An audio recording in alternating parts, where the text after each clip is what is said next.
Amém. Saber que nós somos um bando de inúteis, né? Sem Jesus, nada podemos fazer. Vamos ler o nosso texto, que é importante, vocês sabem, né? Preceito sobre preceito, regra sobre regra. Viu, Augusto? Nós estamos estudando satanologia. E dentro da satanologia já tem aí umas 2 ou 3 semanas que nós estamos estudando a tentação e vão ficar mais umas 4 ou 5, porque hoje estudaremos só a resposta de Jesus à primeira tentação. Então nós vamos ler o texto só até a primeira tentação, porque é nela que nós estamos, né? Está em Mateus 4, de 1 a 4. O texto que diz respeito à primeira tentação.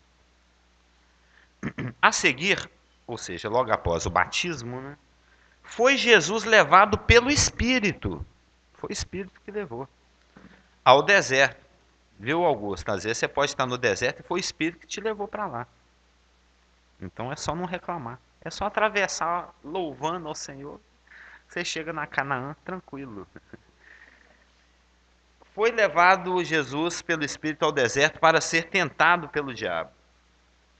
E depois de jejuar 40 dias e 40 noites, teve fome. Então o tentador, aproximando-se, lhe disse: Se és filho de Deus, manda que estas pedras se transformem em pães. Agora o nosso versículo de hoje. Jesus, porém, respondeu: Está escrito: Não só de pão viverá o homem, mas de mas de toda a palavra que procede da boca de Deus. Não é algumas passagens que eu acho bonitas, que eu acho mais legal, as que são de bênção, não, é toda, viu? Toda. O pastor Márcio falava muito disso, né? Sobre viver por toda a palavra. Então nós temos visto até agora, vocês estão notando, garotos, que o inimigo, Satanás, ele só tem um objetivo. Que você fica ocupado, igual era a Maria, quando Jesus visitou 2 mulheres, teve uma que se dedicou a Jesus, ficou lavando os pés dele, e a Marta era atarefada, né? Cheia de tarefas. Lavar as vasilhas, fazer comida, o mestre, etc. É isso que o inimigo quer, que você fica preocupado com os detalhes. Ocupado ali com o que é secundário, né? Que você fique totalmente ocupado e preocupado com a vida física, com as coisas que envolvem a vida física. Você gasta os seus recursos, seu tempo, sua energia, sua vida só em função das tripas. Vou viver. Muita gente vive em função da tripa. Ou de outros órgãos, né? Só em função de si mesmo.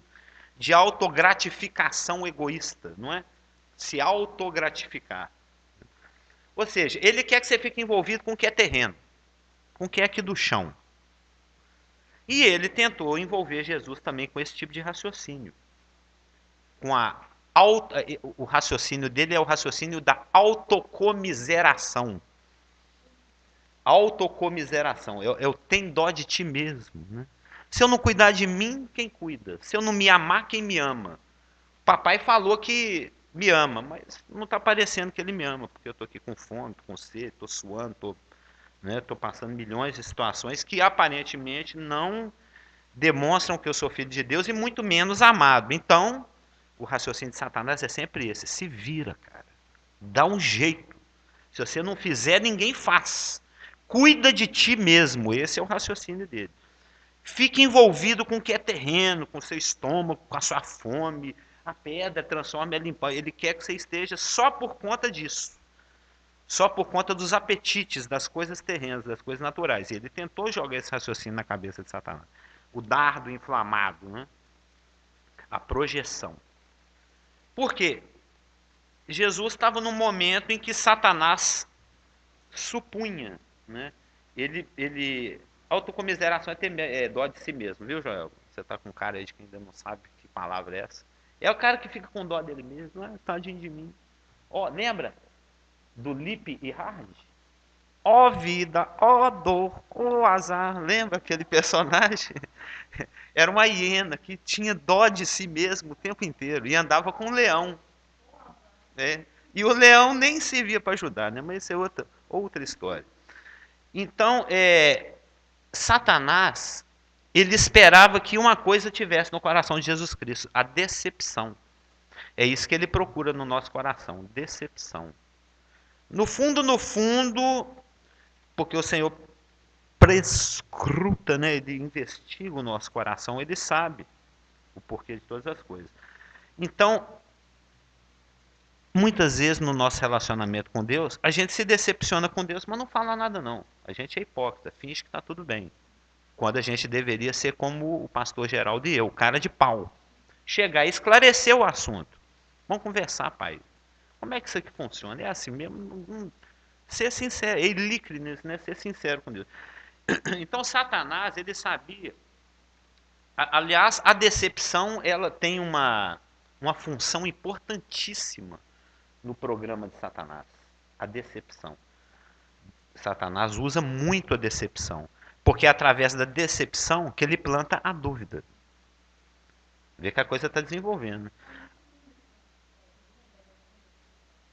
Não me lembro muito não, mas eu já li um livro a respeito chamado Decepcionado com Deus, que você está até com um resuminho dele. Lembra lá? Não sei se você leu ainda, mas que ele é muito concentrado, é muito bom. O livro Decepcionado com Deus é muito bom o livro.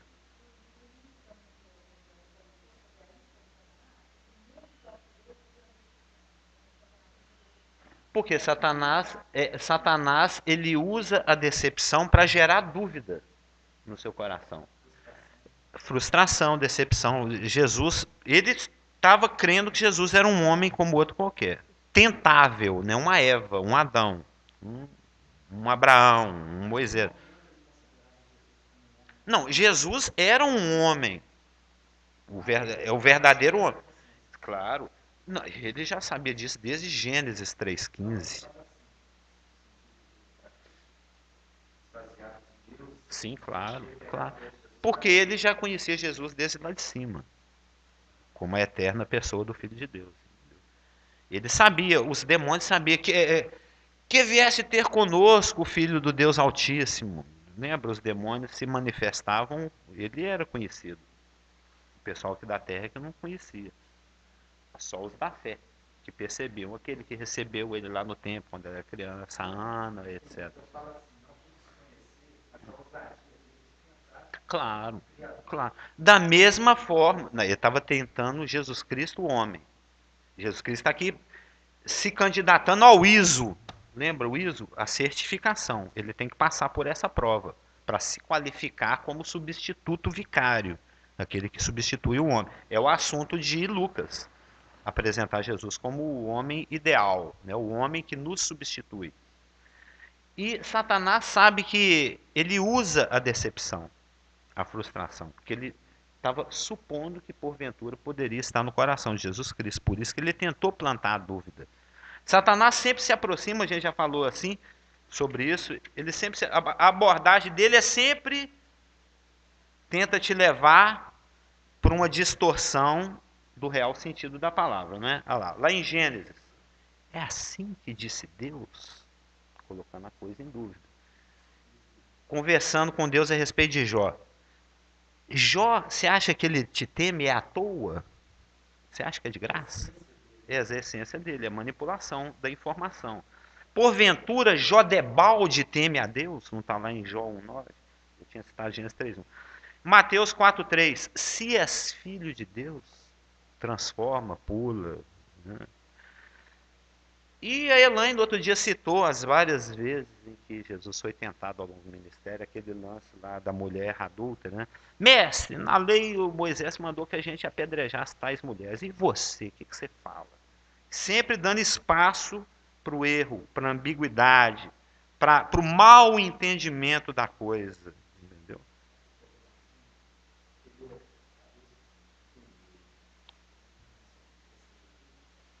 O Augusto quer entender. Eu estou falando para toda a grava.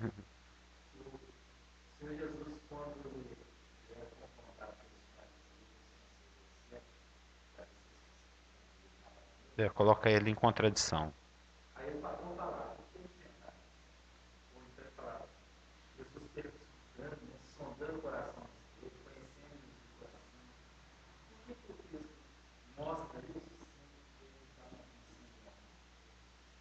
sendo que ele está por quê?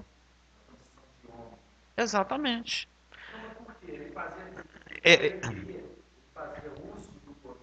não, não, ele é a questão do quando e como, que nós vamos ver no domingo que vem. Tem certas atitudes, certas práticas, que conforme o quando e o onde, ele é necessário e é algo que Deus quer que você faça, como ele pode ser pecado.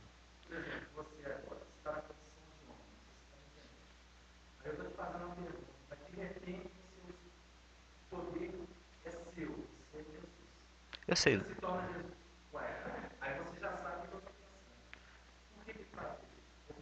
Não, não é assim que a coisa funciona. A coisa tem que funcionar de uma tal maneira que nós também possamos fazer da forma como ele fez. Por exemplo, se Satanás tivesse conseguido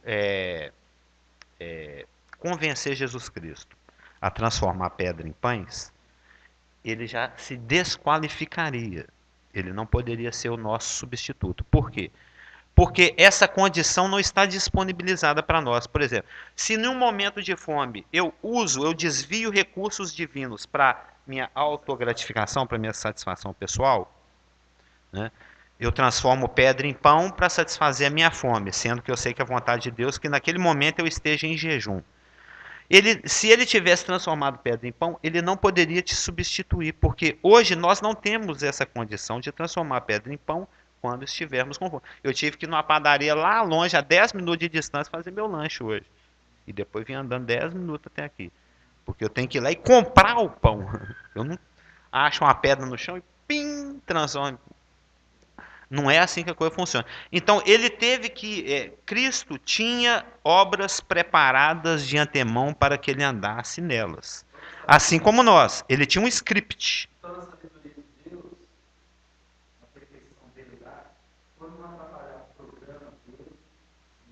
Não, não é atrapalhar. Ele só fazia o que estava dentro do programa. Não. Não, ele ficava sabendo no momento. Tem um versículo, eu agora não me lembro, em Provérbios. Eu não sei se está marcado nessa Bíblia. Uma vez eu até fiz uma pergunta para o pastor Marcos. Pastor Marcos, a Bíblia tem erro. Eu falei assim, a Bíblia tem erro.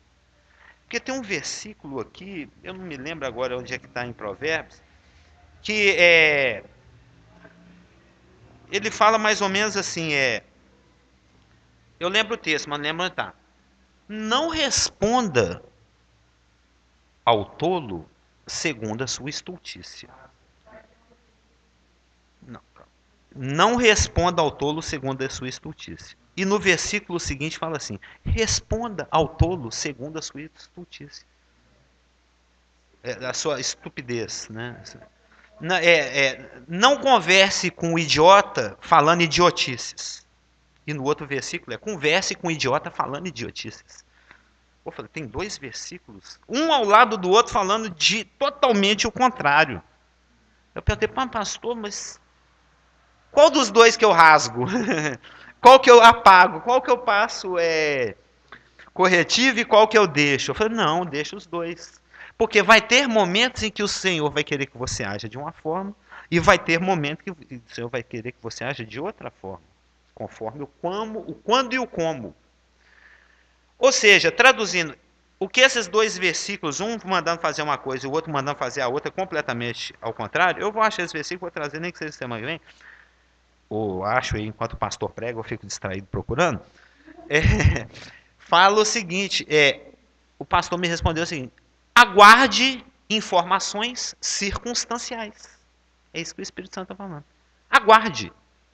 Na hora eu te falo.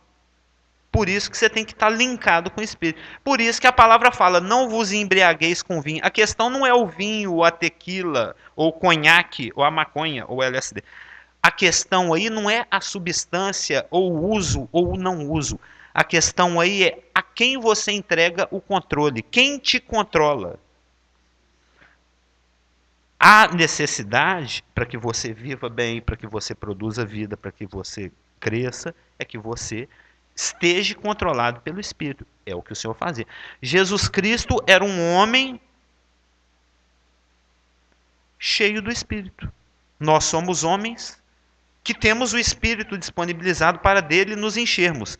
Então, se você, assim como Jesus Cristo, andar guiado pelo Espírito, cheio do Espírito, ele fala: vocês vão fazer coisas que eu faço, ou até maiores. O Espírito é que vai te iluminar na circunstância em que você está.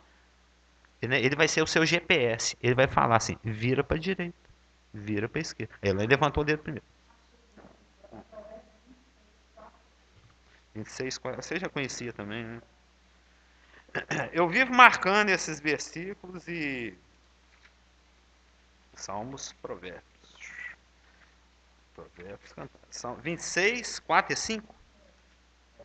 Aguarde informações. É aqui, ó. 26, 4 e 5. Não respondas ao insensato segundo a sua estultícia, para que não te faça semelhante a ele.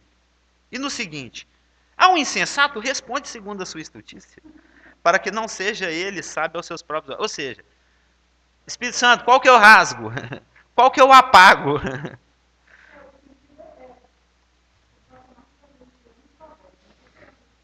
Eu tenho o hábito de ler provérbios. É maravilhoso. Você lê provérbios um capítulo por dia, no final do mês você leu ele todo. Eu tenho esse hábito. Eu gosto disso. Eu amo provérbios. Provérbios é um salva-vidas. É.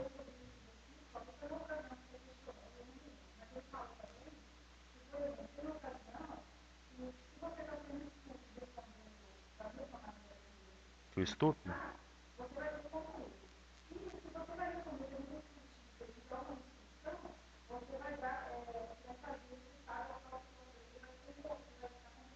Ele vai se achar. Exatamente. Ou seja, cada circunstância é uma circunstância. Então ele era um homem cheio do Espírito. E conforme o Espírito falava assim: pode usar o poder agora. Ele usava. Não usa agora. Agora eu quero que você fique calado. Agora eu quero que você anda. O Pedro lá, levanta, anda. Não. Sim. Aqui, agora. Hum.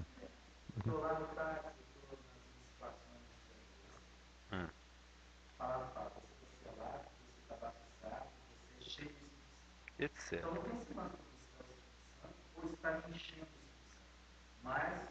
Não, estar cheio do Espírito é estar controlado. É, controlado.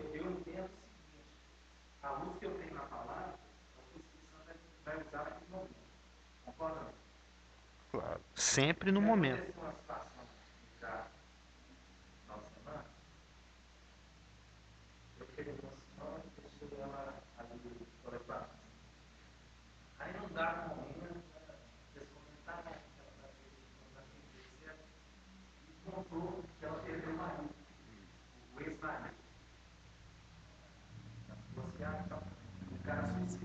Hum, claro.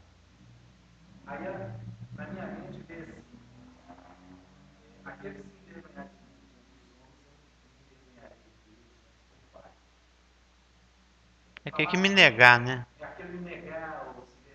É. Claro. E aí?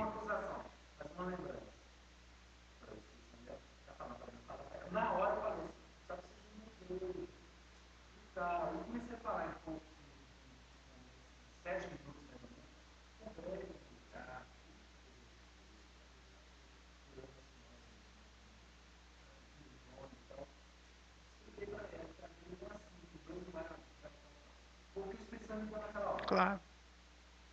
É assim que funciona.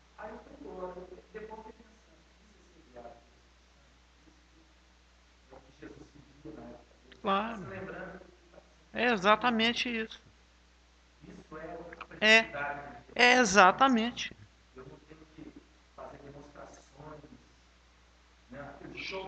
Não, muito pelo contrário. Se você fizer isso, você vai gerar incredulidade. Lembra do que nós falamos semana passada? Shows pirotécnicos, manifestações de poder, gera incredulidade, não gera fé. Elas confirmam a fé, mas não geram.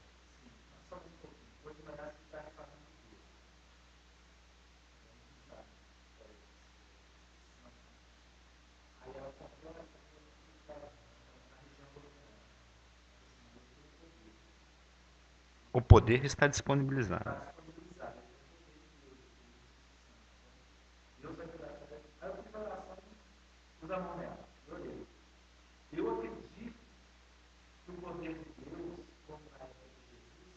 Como em qualquer época. Sim. Isso é viver a vida. Claro, é lógico. Óbvio. É, não, sempre dentro da palavra, está dentro da vontade de Deus. Lógico. Você tem essa coerência. Você tem essa. Claro. É exatamente isso. Viver como Cristo viveu. Como Cristo viveu? Como alguém que se esvaziou da sua divindade. Ele era um homem que andava cheio do Espírito. Mesmo quando ele fazia grandes manifestações, levantava um defunto, era um homem cheio do Espírito fazendo aquilo, não era Deus. Era o homem Jesus fazendo pelo poder de Deus. Vai levantar uma palavra. Então, quando esse santo está falando comigo, eu entendo também o seguinte, quando ele está te lembrando a palavra, está se comunicando com você. Através da palavra. Sempre assim? Sempre através da palavra. Ele nunca vai citar o Alcorão. Lembra? Sim, claro.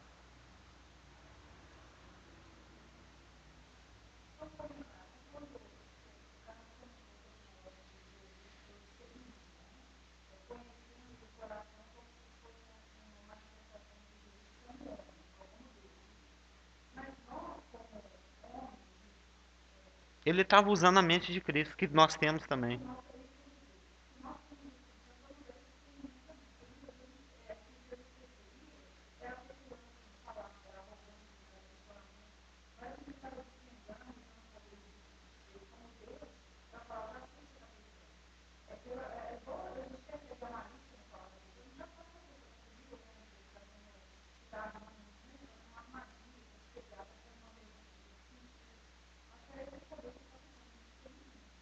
Dado pelo Espírito.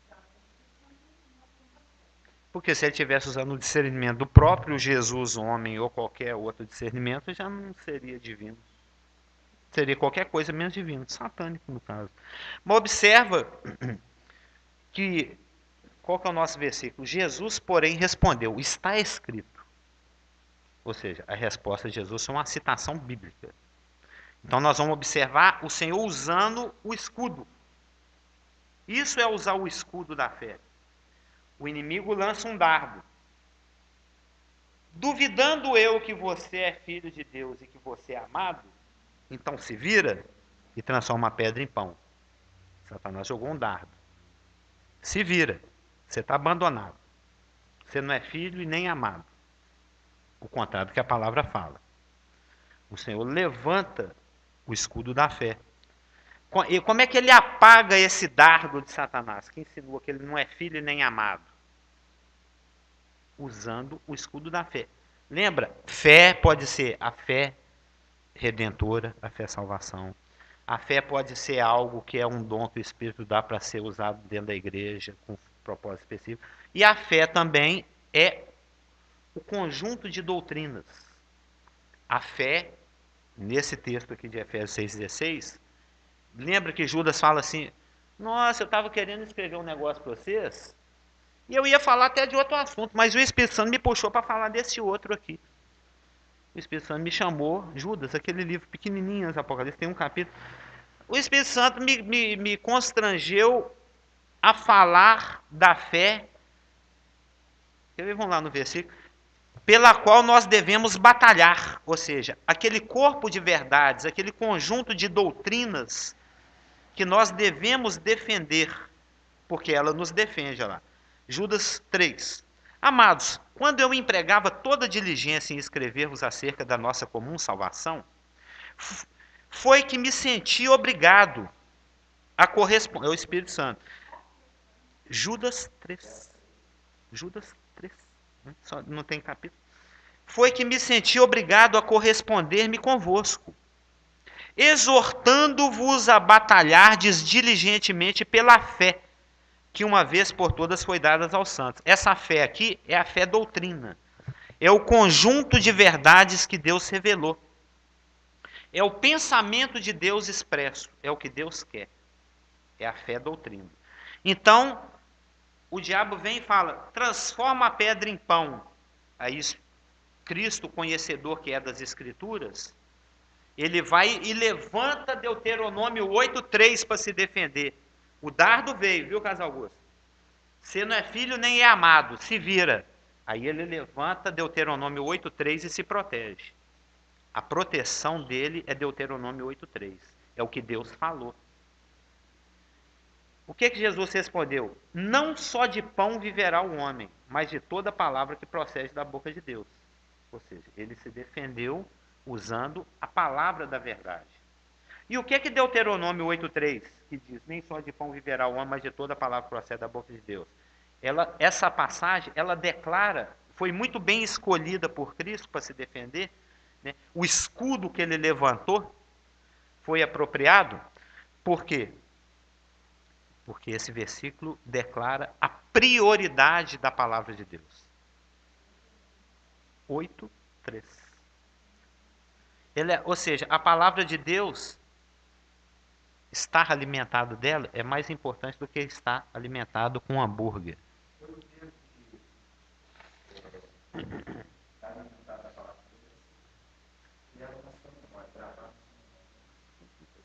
Não, todas as formas, inclusive. É ficar lendo, é ficar meditando, é estudar. Não, nem o diabo sabe. Tem um monte de testemunho de Jeová andando por aí também que sabe. Eu, nesse momento, tenho vários, né? Não é o conhecer, é o conhecer, viver, praticar, ter intimidade. Entendeu? E nós observamos que esse texto fala de dois alimentos. Fala de pão e fala de palavra. Não é verdade? São as duas dimensões da vida humana. A dimensão física e a dimensão humana.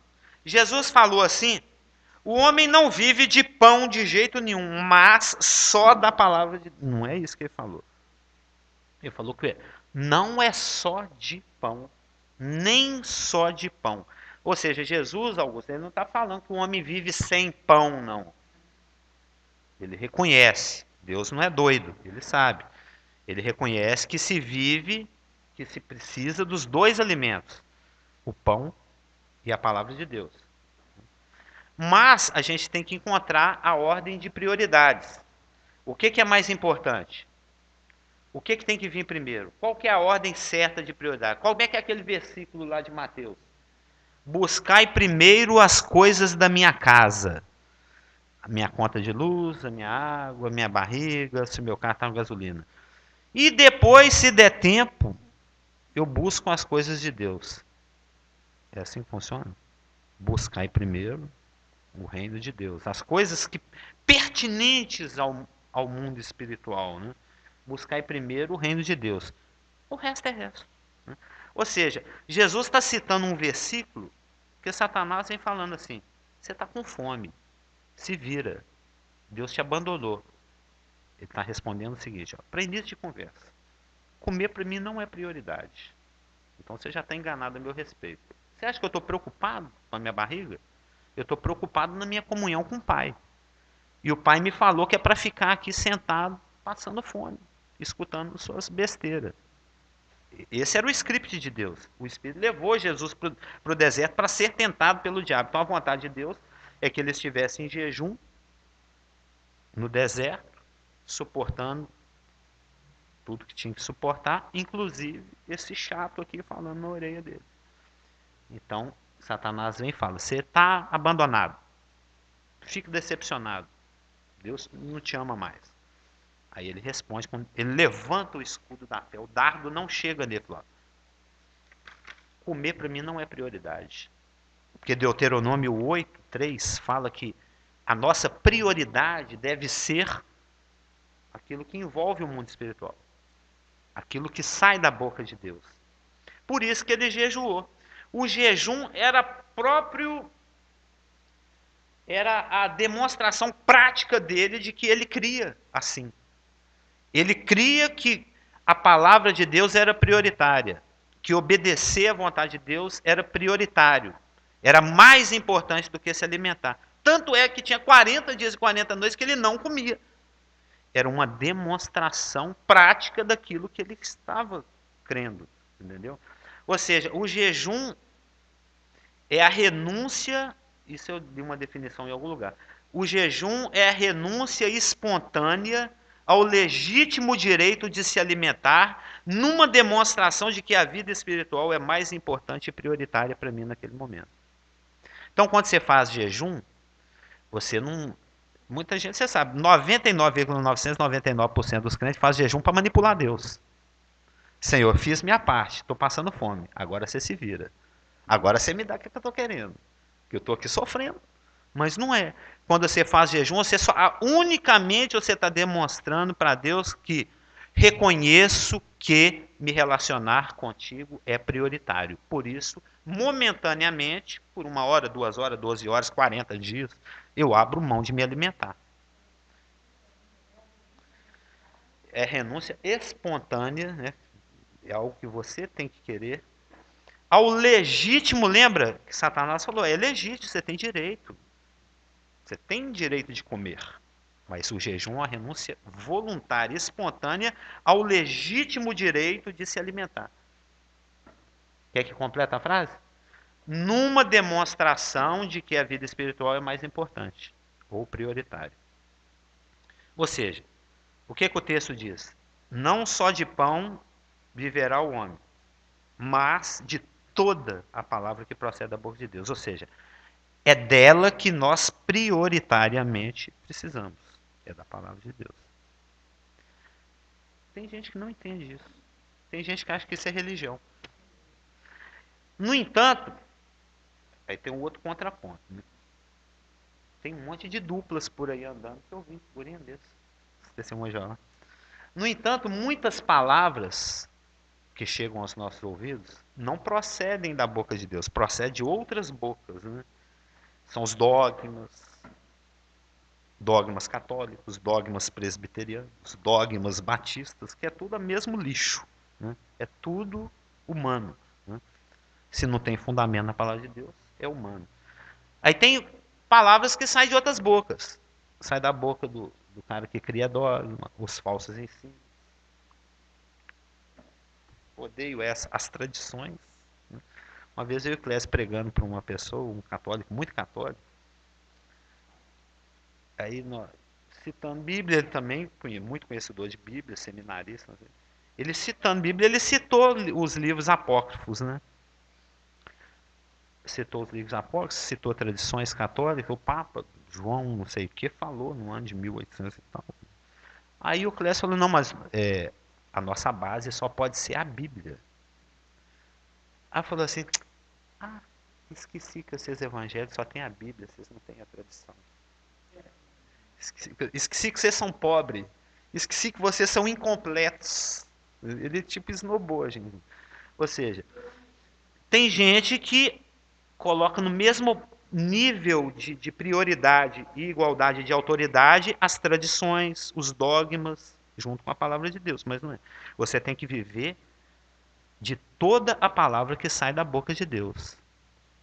O dogma, o falso ensino, a tradição, a orientação humana, a religiosidade, os conceitos mundanos. Isso aí nós não temos compromisso com isso, não. Nosso compromisso é com o que procede da boca de Deus, que é isso que te livra. É isso que gera vida. Entendeu? E você estava perguntando, mas como é que eu vou saber? É hábito. Habite ricamente em vós a palavra de Cristo. Não fala em Colossenses? É o hábito, é o contato. Eu não sei se isso acontece com os irmãos, não vou falar isso por ufania, nossa, que espiritual, né? Que bonzão.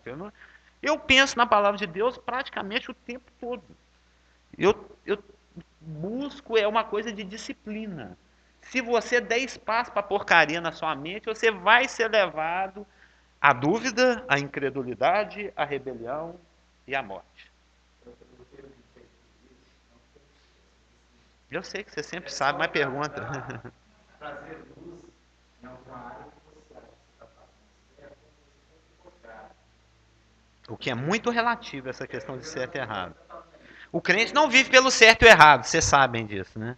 O crente vive pelo que gera vida e gera morte. Você falou, eu penso o tempo todo falar com Deus. E é assim que tem que funcionar. Meditar. Você raciocina uma Nós vamos brincar aqui em Deuteronômio. Você já pode até deixar por lá, Deuteronômio 6, 7, 8. Nós vamos brincar muito por aqui. É aquilo lá, ó, Deuteronômio 6, 6. Estas palavras que hoje te ordeno estarão no teu coração. Tu enfiarás ela lá dentro do teu filho, né? Inculcarás. Enfiar lá dentro da cuca dele. Inculcar. E delas falarás, assentado na tua casa, andando pelo caminho, ao deitar-se, ao levantar-se.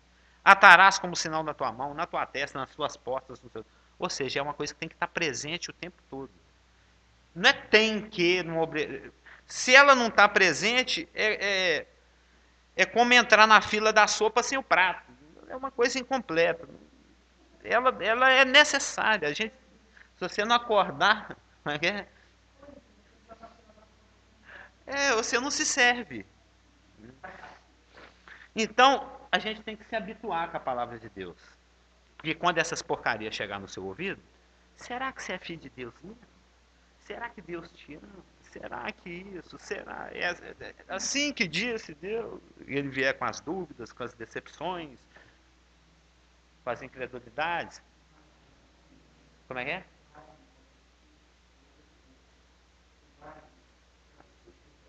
Ah, ele está a caminho? E ele está onde? Ele está onde? Ah, está chegando. E o que Jesus fez em relação às palavras do tentador? Ele usou o escudo da fé. Por quê? Porque ele tinha intimidade com a palavra, porque ele conhecia a Bíblia. Quanto mais você se familiariza com a palavra de Deus, mais difícil é de Satanás conseguir algum êxito com a sua pessoa. Isso é óbvio, né? Então, okay. Mas é assim que funciona. Você convive com a palavra de Deus, medita, estuda, nós estamos aqui estudando. No meio da semana, Satanás vai jogar um dardo, uma projeção na sua mente e falar: você está brincando comigo, né? Cansado de saber pela palavra de Deus que isso aí é mentira. Não cola. Mas se você é um bobão que não estuda a palavra de Deus, que só carrega a Bíblia, nem abre, não estuda, não lê, não medita, não pratica, depende só do que o pastor fala domingo, se ele falar, né, que tem igreja aí, se o pastor falar, não costuma nem ser Bíblia, né? É que um monte de crente, esquálido, né? Magricela, com fome, aqueles crentes da Etiópia, morrendo, né? Os inimigos jogam um dardo assim, derruba 20 de uma vez. Ninguém sabe Bíblia. Entendeu? Então, as palavras do Senhor, e agora que nós vamos aqui, Deuteronômio, que ele citou, elas têm que ser entendidas dentro do contexto em que elas foram faladas. Está lá em Deuteronômio. E nós vamos ver, sim, só terminar a frase, nós vamos ver que Jesus recusou a proposta de Satanás de transformar a pedra em pão por 6 motivos, baseados todos em Deuteronômio, o contexto do versículo. Pode perguntar.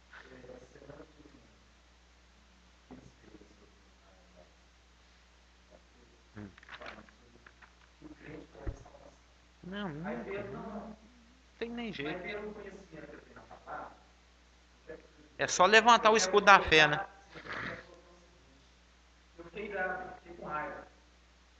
Você vai ficar com raiva porque o adventista guarda o sábado, porque o testemunho de Jeová.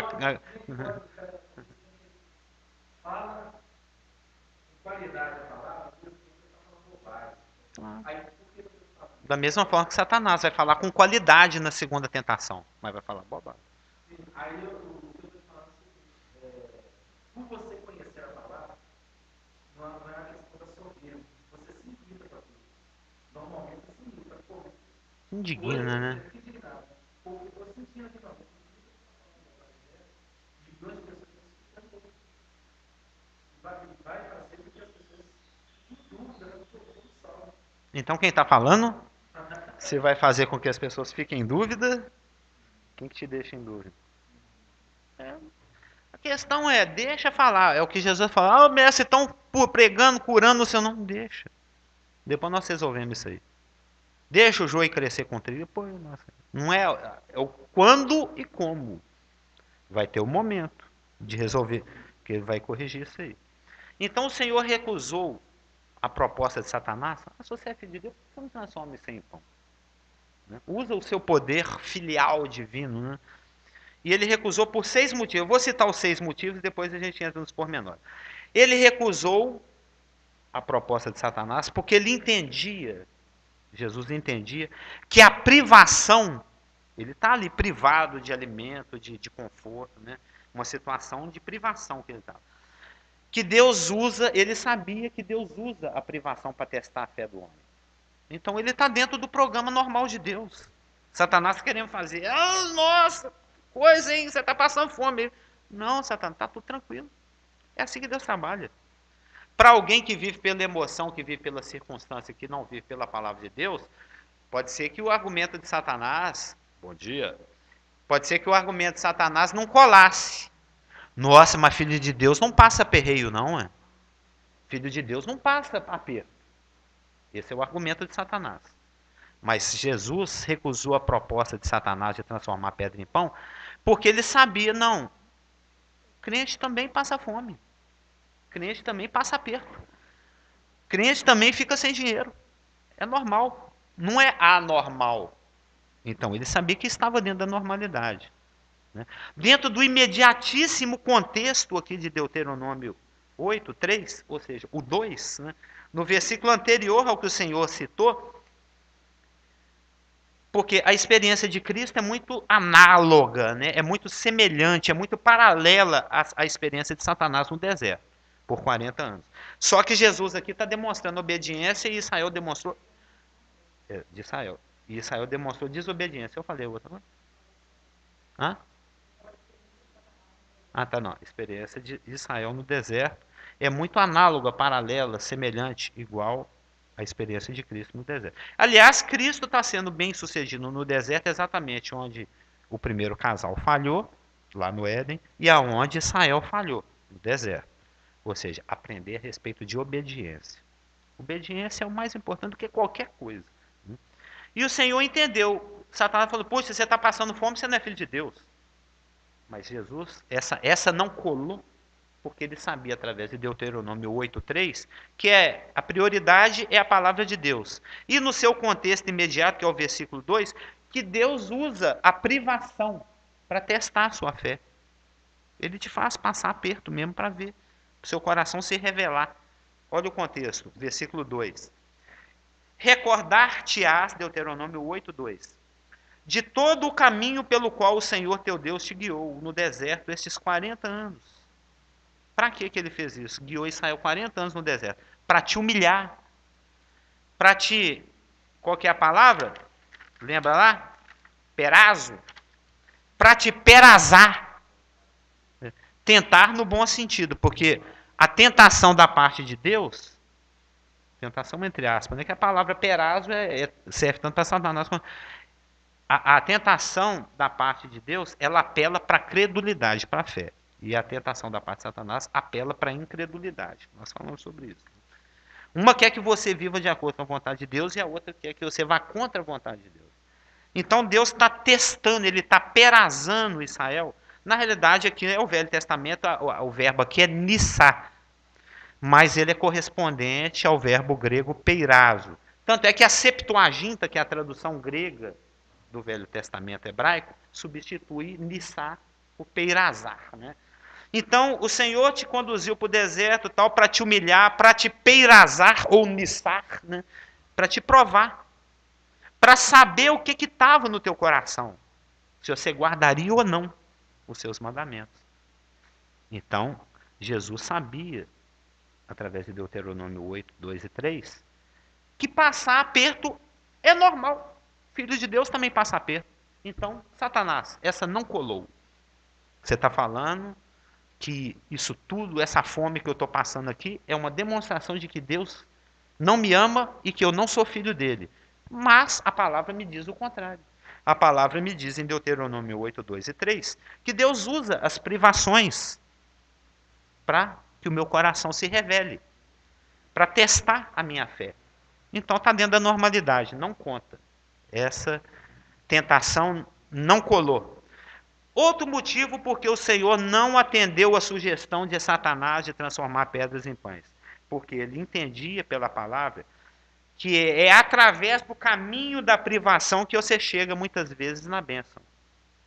O modus operandi invariavelmente é esse. Antes de uma bênção, Deus te faz passar por um caminho de privação. O próprio contexto de Deuteronômio 8 fala isso. Vamos lá no verso 15 e 16. Que te conduziu, o Senhor conduzindo Israel, por aquele grande e terrível deserto.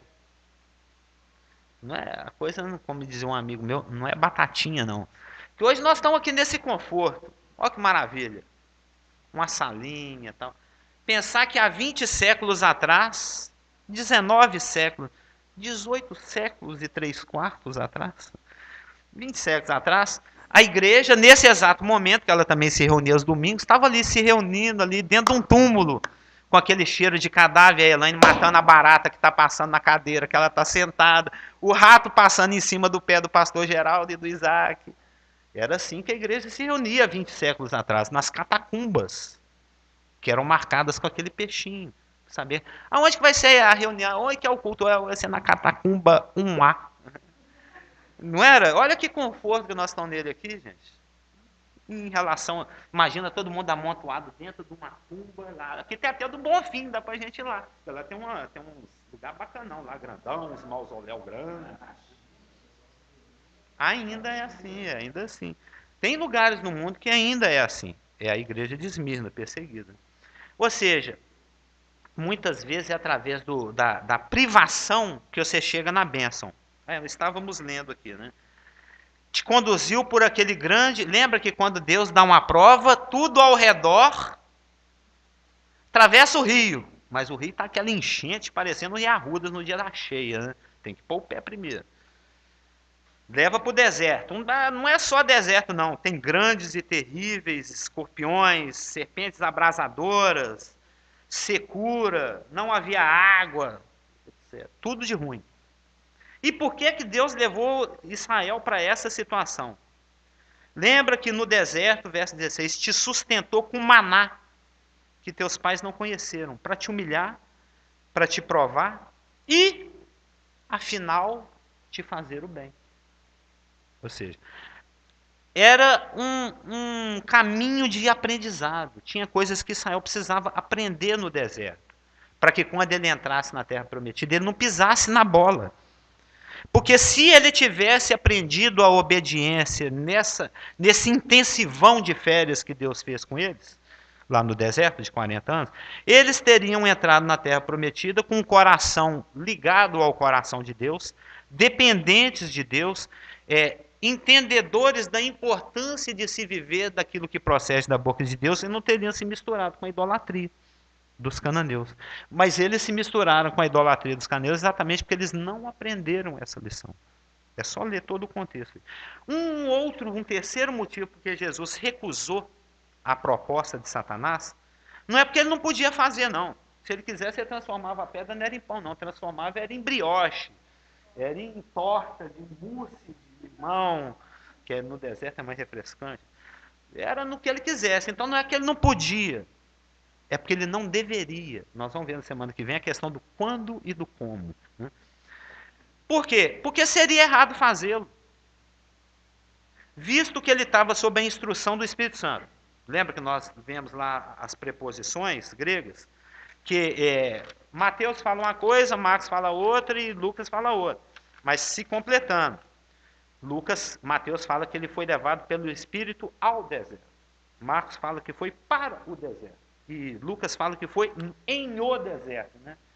A contração da preposição com artigo. Em no deserto. Ou seja, era o Espírito que levou ele ao local, mas o conduziu no local.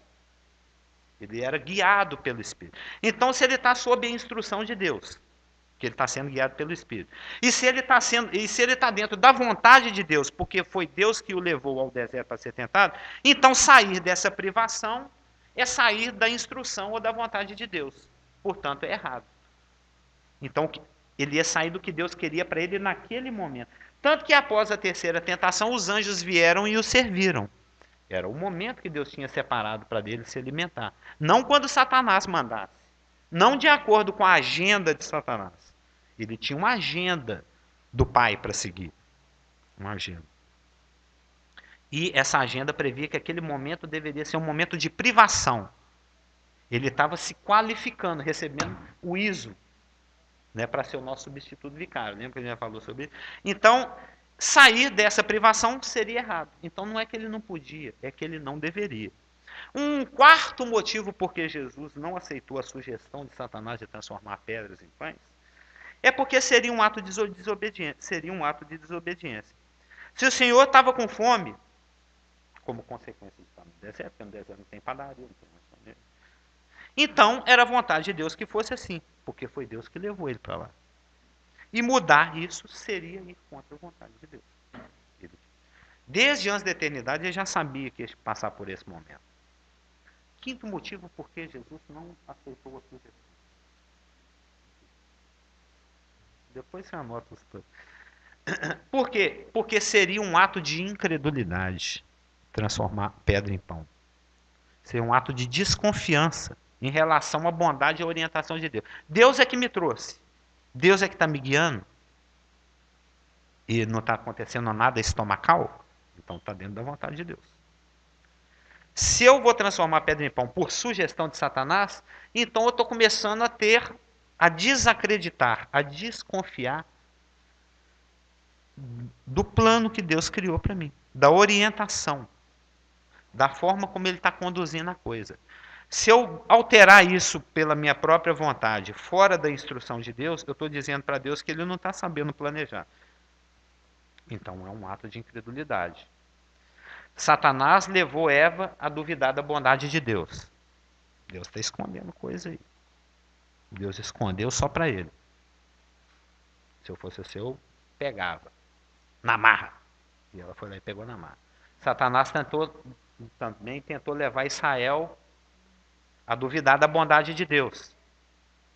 Tanto é que Israel murmurou no deserto e exigiu que Deus provasse que ele era bom. Engraçado, eu tive lendo, meditando muitíssimo. Isso aqui é dar um outro estudo a respeito disso durante essa semana. Deus só responde à fé. Deus nunca manifesta algo para o incrédulo. Nunca. Ele só responde à fé. Deus não ouve pecadores. Ele não tem nada a provar para a incredulidade, para Satanás. Eu estou começando a enxergar isso, que esse foi o único momento na história em que Deus fez uma coisa assim com raiva. Eu vou mostrar para Israel que eu sou Deus. Israel, com incredulidade, questionou a divindade e a bondade de Deus. Eu devia ter ficado no Egito, lá tinha cebola, tinha comida gostosa. Aqui só tem esse lixo. Porque maná em hebraico esse lixo significa. Sabia que maná significa? Que porcaria é essa? É isso que significa no hebraico. Para não usar uma palavra mais pesada, eu vou usar que porcaria. Mas no hebraico é isso que significa maná. Porcaria que é isso aí? É isso que significa. O alimento que Deus providenciou para te sustentar, que é tipo de Cristo, em hebraico significa que porqueira é essa aí? Por isso que ficou batizado, que eles acordaram de manhã, tinha aquele. Na realidade, era um alimento, para mim, extremamente desagradável, que era um pão de mel com gosto de coentro. Coentro é horrível, não é? Coentro, eu lá conheci coentro no Nordeste, aquele treco parece sabão. Você come aquele negócio, você fica rotando o resto do dia. Não é horrível? Mas, Deus é sábio. Eu estive lendo no Nordeste, eu odeio coentro, mas no Nordeste eu comia, porque no Nordeste a higiene é muito precária. E o coentro é a causa do nordestino morrer, porque o coentro ele é um desinfetante intestinal. Ele limpa, ele é tipo jogar aquela coisa hiperfedorenta no banheiro, como é que chama aquele treco? Criolina.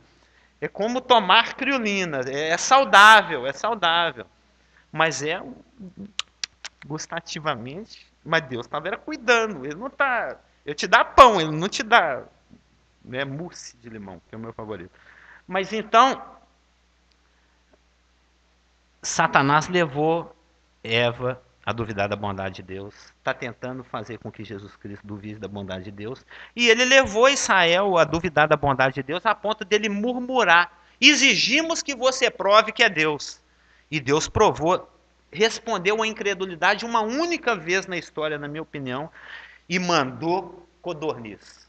Choveu rolinha na cabeça deles, choveu pombo, né? Mandou carne, que eles comeram de um tal jeito, comeram assim de morrer. Engasgado, de tão engasgado. Morreram engasgando com a comida. Vocês já leram a passagem? Foi um dos momentos mais críticos. Até sair pela orelha. Foi um dos momentos mais críticos de Deus na sua relação com Israel. É muito citado em vários salmos, tal, aquela tentação. E por fim, para fechar, um sexto motivo, porque 6 é o número do homem, e Cristo nos substitui, né, como homem. Por que um sexto motivo porque Jesus recusou a proposta de Satanás de transformar a pedra em pão é que porque o Senhor entendia que a vida é mais do que mera sobrevivência física. Lembra que foi assim que nós começamos a EBD hoje, né? Dentro do próprio contexto.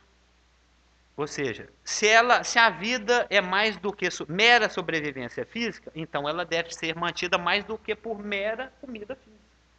Ou seja, pela comida espiritual, a palavra que procede da boca de Deus.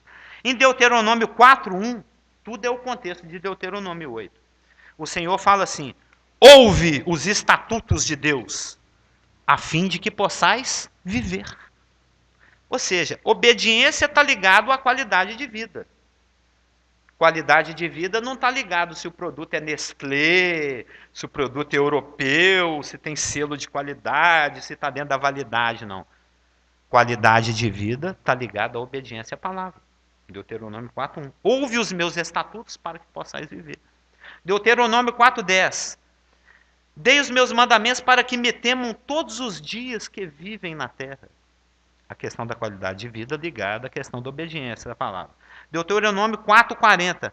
Guarda, pois, os mandamentos para que te vá bem a ti e para que prolongues os teus dias na terra.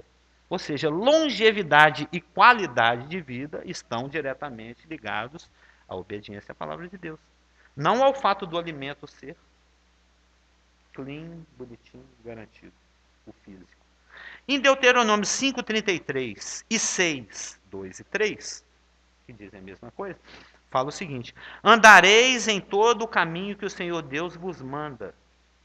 Para quê? Para que vivais. Para que bem vos suceda. E para que o Senhor prolongue os seus dias na terra. Ou seja, a longevidade, a qualidade de vida e o sucesso existencial estão ligados à obediência à palavra de Deus. Ou seja, vida e obediência ao que sai da boca de Deus andam juntas. Vida exige obediência. Obedecer à palavra de Deus traz mais benefícios do que um bom PF. Essa é a minha conclusão. Viu, casal Augusto? Obediência à palavra de Deus traz mais benefícios do que um bom PF. Ali tem a vitamina A, B, C, D, o cálcio, o fósforo. São benéficos. Mas obedecer à palavra de Deus é mais benéfico ainda. Você vai ser longevo, vai viver muito, vai ter qualidade de vida e vai ser bem sucedido. Ou seja, é prioritário, não é? E Cristo entendia isso, por isso que não colou. Por isso que quando Satanás veio com aquele papinho dele, foi pouca coisa perto do que Cristo cria. Puxa, eu creio que a privação é o caminho de Deus para a bênção, eu creio que a privação me dá crescimento, me amadurece, é assim que Deus faz as coisas, então vou continuar obedecendo. Recuso a sua proposta. Levantou o escudo da fé, o dardo bateu, e caiu no chão. Tanto é que ele vai colocar outra flechinha dele para jogar. A primeira não colou, vamos tentar de novo. Aí na semana que vem veremos a segunda tentação. Amém? Pastor, ora por nós.